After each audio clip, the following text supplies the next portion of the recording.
Jelang bergulirnya kompetisi Liga 2 musim 2021, Sriwijaya FC harus kehilangan gelandang bertahannya Lucky Wahyu. Mantan pemain Persela Lamongan ini mengalami cedera meniskus lutut kirinya. Saat ini Lucky Wahyu sendiri sudah tidak lagi bergabung dalam latihan Sriwijaya FC. Lucky tengah mengikuti proses rehabilitasi di Surabaya untuk menyembuhkan cederanya selama 5 bulan ke depan. Kalau untuk Lucky Wahyu sekarang posisinya benar-benar diistirahatkan total dulu. Karena kan keadaan meniskus dia udah lumayan, bisa dibilang ya lumayan parah lah. Karena udah ada perobekan. Nah, untuk sekarang ini dia sekarang masih proses rehabilitasi. Kalau Lucky Wahyu dengan setelah di MRI kemarin dia ada kayak perobekan di meniskus dia, dan kalaupun itu harus dioperasi akan memakan waktu rehabilitasinya sekitar 5 bulan.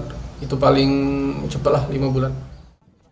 Sebelumnya Lucky Wahyu sempat mengalami cedera ringan awal bergabungnya pemain di Sriwijaya FC. Nur Muhammad, Kompas TV, Palembang, Sumatera Selatan.